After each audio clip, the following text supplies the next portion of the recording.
Hey everyone, Rory here. I'm here with my heterosexual life partner and instructor, Rob Biernack. If you don't know who he is, if you know who I am, I assume you know who this guy is.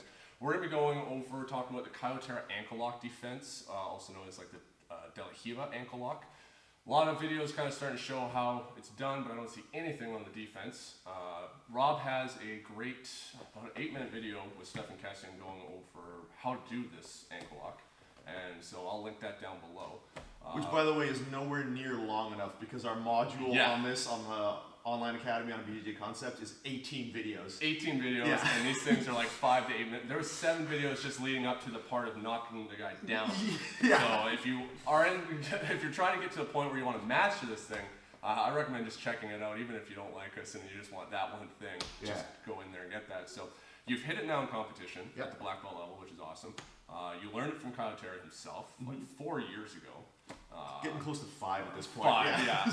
And so, but just like a 30-second go through what this thing is for people. So from a Dela Riva, and this can be attacked in gi or no gi. Gi, it's a little bit easier because you can put the foot on the hip more. But the idea is that we're either moving our hips out to the side or we're elevating our hips, basically to clear a space for our hand to come through. And when we do that, we're dropping the Dela Riva hook. So we're moving to here. We're creating a fulcrum point at the ankle, and then we're using our other foot to recenter ourselves to tighten up around the ankle joint. And then we have to have a kuzushi or an off-balancing, so we'll extend our partner, drop them, and then from here there are a couple different ways to trap, either reinserting the Dela Riva hook or stomping on the ground, and then either connecting our hands or just finishing from here. Oh, super tight. So, as a lot of people, we've talked about it already, it's going through the ankle lock defense stuff. Every leg lock needs access to a lever, control of the knee, and a pin of the hip. And so, or immobilization. Usually it's a pin. Yeah. And so this one obviously has those ingredients, but cosmetically it's a bit different than the usual thought of, like, say, standard ashi, and there's a knee line. My knee is technically kind of out here.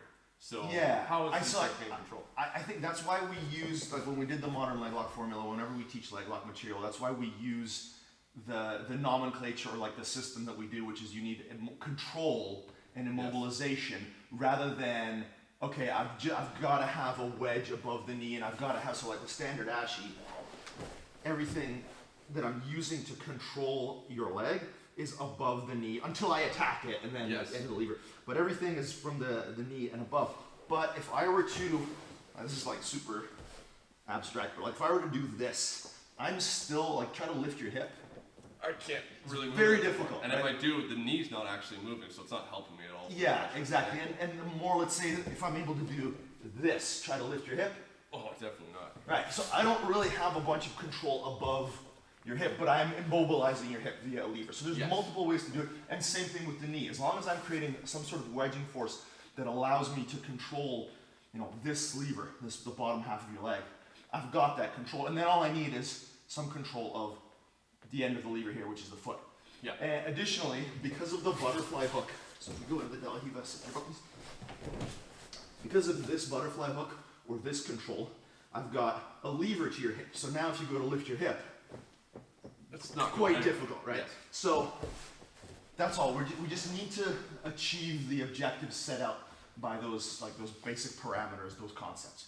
How we do this in this case is quite different, which is one of the reasons it can be so effective. Absolutely. You don't see it coming. Not at all. And then your idea of like, well, as we've been going through the ankle lock defense, getting the foot off the hip so that we can start freeing the hip. Well, my hip's not actually being touched, but my knee is so immobilized, I can't move to the right, to the left, and then I'm almost starting to get like knee bar to an extent, depending on how much I'm fighting this thing. Yeah, exactly. And so what we're going to talk about just for the defense is basically, it's very hard to access the end of the lever here to be able to break the grip. So it's all about the knees. Yes. The first thing is going to be making sure that he can't push my knee back past my ankle like this, because obviously as my knee goes back past my ankle, my foot starts to become extended, and this leg becomes accessible as a lever. I want to try and create a load-bearing frame. I'm going up against a leg press motion here, so if I just have my knee necessarily right above my ankle and I'm not doing much, I'm still going to get pushed back here. And this is not the area that we want to be fighting in when I'm starting to get this pressure into my knee. I want my knee starting to actually track in front of my ankle, so you can see how I'm starting to really jam Rob's knee up into his face here. And this is where in the gi, because this is an IBJJF legal move still, closing my elbow to my knee here and jamming this up, that if Rob tries to extend me up from this point, it's going to be extremely difficult. So this is just going to be like recognizing, like Rob, I know he's going to be going for it every single time when we're rolling now. So just making sure you're in really strong alignment here, which we should be doing anyway within Dela Riva.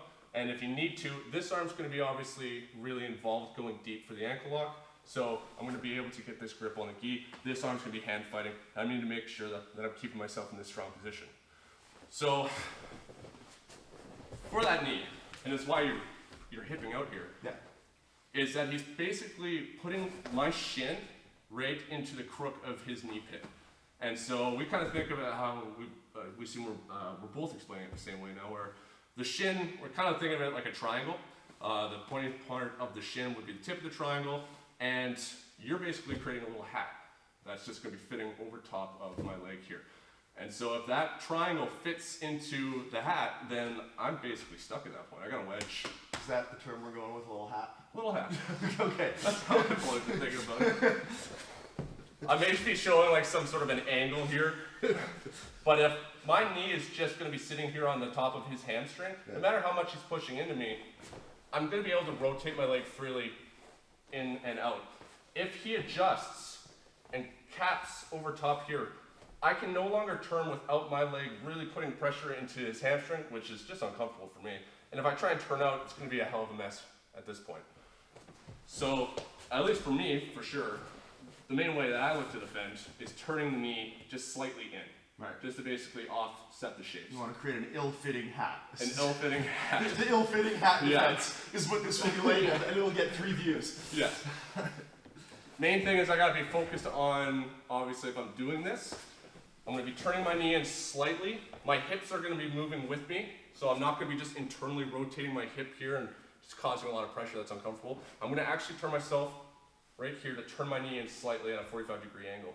Now, back attacks is going to be like the big part here. Yeah, so this, I don't recommend this defense very much, especially on the development phase. Frankly, the only people that make this work are either super lanky people or, like, I've had a couple of like absolutely elite world level people who also happen to be quite a bit heavier than I am, be able to just like fucking hang out here because they're just diesel tanks. Yes. Being a diesel tank is not a jiu-jitsu skill. It's a little bit of an attribute. So if you're just very, very strong, you have like massive legs, center of gravity is really good here, then you can hang out kind of part way. And if you're a really, really good grappler, you know the only thing I'm gonna, and when I say really, really good, I mean like, again, literally, world level. You can defend my predictable back attack. Yes. For those of you that are not in those categories, this will be less effective. And in the gi in particular, like what I'm talking about here, people defending this, they're doing this in no gi, where I don't have the ability to grip or grip here. If you turn your knee in the gi, and I especially get this grip, we're going for like a back take scenario for sure. Again, it's preventable in no gi, but it requires a fair bit of skill. So that's the only thing that's like a big caveat. Totally works under certain circumstances, but you are leaving an avenue open. So just know that you either have to be very good at defending the incoming back attack, or you've got to be in a very like narrow category of grapplers that can just hang out and let people try shit on them because they're fucking god mode. Absolutely. And we can also turn the knee outwards to offset the shapes. Yeah. So, like I was just talking about in the very first part, this is going to make, I really have to be on point with my alignment here and turning my knee out so that I would be shedding the Dela Riva hook. I just have to be very aware that because I'm offset at this direction, if at any point Rob is able to force me back like this and externally rotate my hip, it's going to suck. And if at any point I try and turn my leg in for a second, I'm going to fall right into that space and I'm going to get caught for a second. And so that one is certainly one where if I'm going to be a lot more aggressive in my passing, then I know I'm committing myself to that, because I know if I make a mistake. And that's the one I recommend the most. Yes. Like if you're going to defend this, Basic Dela Riva defense, basically. Yeah, once the knee turns out here, I no longer have an angle to, it is, in fact, it's unpleasant for my forearm, and depending on how much I've had to eat that day, it can be very unpleasant for my abdomen. Yeah. So any outward angle here, like I'm at this point trying to defend this position. If we slowly increase the pressure, right about there is where my forearm is starting to get folded up. Like my That's own, stuck. it's totally stuck. Like you can actually injure your arm here if you hold on too long. So at this point, I'll be using my shin to push away and try to reset the position, maybe even just bail, and that creates the opportunity for a pass. So it's a really strong defense, and the corresponding thing for me there is just kazushi. You don't attack people who are in alignment. Like if I'm, as a person trying to do this, if I'm just hanging out here, I just go like this and try to spam this while he's in alignment. I'm feeding him that defensive position where like my hand's stuck, my knee's in my face. You just shouldn't be trying to attack this from here. And this is where we're going to be able to start looking at actual lever access, because as I start opening the leg up, he's naturally going to start getting flared out here as I start pushing into the back of his calf. And it's going to be just making sure that he does not get on the side here. Obviously, I don't want to push him right in and get into other leg entanglements and give him the inside space, but making sure that I'm not just going to relieve the pressure at this point and then have him lock this up. I need to make sure I'm getting that leg off and keeping it out in front so I can start looking at deflection style passes. Then the last one, at least that I had planned about talking about, is what I've started doing, which is pulling that leg off to clear that knee. Yeah. Which only happens in the style like how you do it, how you teach it, how Craig Jones did it against Boogeyman, where the Dela Riva hook's actually out. Yeah, so like there's just two ways, as we mentioned earlier, to finish this. If I actually get myself into the position, get the kazushi, drop the guy down, I can stomp my foot, or I can reinsert the Dela Riva hook. Depending on your level of flexibility. This sucks a lot more for me. Yeah, like if like the original version of this one that Caio Terra does, the one that like if you can pull it off, which if you can ever pull off anything that Caio Terra does, bonus, yeah. So if you can do this, for one, you stripping my foot, moving my knee, doing any of that. I don't feel like I can because there's so much pressure of your shin wrapping around into this hook. Yeah. I'm just like, pulling it into my own leg. This is the optimal alignment for this. This is not doable for everybody. It depends on your leg dexterity and the length of your leg. We're both fairly tall, he's taller, so me reinserting this foot is doable. If he was a bit shorter, me reinserting the foot because I'm tall is more difficult. So this, I feel like if I get here, I'm in pretty good shape. I'm not worried, like try to rotate your hip to either side. I'm going to blow my leg out. Yeah, this is a finishing position. Yeah. But the version that you see happen more often is this one.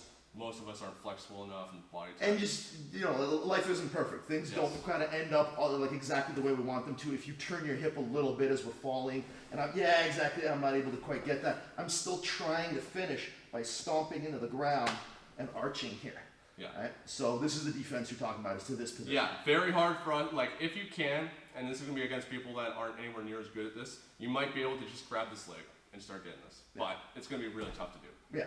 He's going to be creating weight. He might even be starting to bridge in it. This is going to be a load-bearing frame. The chance of me trying to move this by the time it happens, I'm screwed. What's happening is that he's blocking right here at the bottom of my knee, and so I can't move my knee to try and get my foot back into proper structure. This is just causing this extension. He pushes me away. It sucks. And so what I've started to do is before it gets really tight, because once again, if it gets really tight here, I'm not going to be able to pull this off. But grabbing over top of the knee and looking at scooting my hips forward, so I'm generating base with my left leg here, and sliding my knee deeper. So basically, I can't run. I gotta just go head on into this. Yeah. So here, the pressure of the knee, I take that off so that I can start recomposing the structure of my ankle. Something I've been finding a lot of success with. Yeah. I mean, in the Caio Terra ankle lock module on the site, we've got a response to that. Which I'm not going to give you now. Pay me. Fuck you. But as far as like what would normally be happening here is there will be leg pummeling involved now, and we'll be trying to have like a continuous battle where I try to get back to here. Yeah, there certainly isn't like an it's easy not just run. like you just hang sweet, and then I end up passing. It's a miserable battle that then usually leads to other entanglements because I always have to end up, because you're on the outside, which is really against the usual norm of attacking the leg locks. I'm usually forcing you back to the inside, which sets up everything else. So, and I guess that's kind of the way that I would want people to use this is an attack that can be a sweep, or it can be a transition into other leg entanglements. Some of the people that I roll with are hopefully legitimately wary of my leg entanglement game, and so getting to like double butterfly hooks, both legs inside, on them can be very difficult. There are people who I've competed against who will just sit down into my closed guard just to avoid leg entanglement games. So what the Dela Riva ankle lock does is it gives me another avenue, even if I'm not successful with the actual attack, it gives me another avenue into my leg entanglements, and certainly is a phenomenally reliable sweep. For me, I feel like if people don't like shut it down standing, then I'm gonna win. Whether I win by getting points for a sweep, or I win by getting to my leg entanglements and finish another way, I definitely feel like there's almost no risk for me in ever going for this. No. Because I'll either get it, put you on your butt, get on top, leg entanglement, or I'll finish you. And the worst case scenario is you stop it with really good alignment standing, and I gotta try to do something else. Absolutely. So. Any other little last thoughts that you can think of for the 3 people still watching this video? Yeah, I mean, I would say that, like, probably don't use the same hat thing that he's using. But My idea is I'm gonna have a little graphics on the side that's gonna show like the triangle and the little pointy hat that then like fits and then offsets, and it was gonna be cute. So. I'm sure all of the like fucking Harry Potter nerds on the internet are gonna love that. Oh, It looks massive. like a wizard hat, so maybe that's where this came from. Yeah, the Deathly Hallows. I'm a Harry Potter fan. I don't watch children's films. Exactly.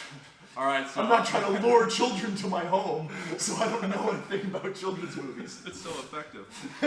All right, there, just lost all the rest of the audience. Rob, thank you so much for coming out. Thanks, dude. Hope you guys enjoyed.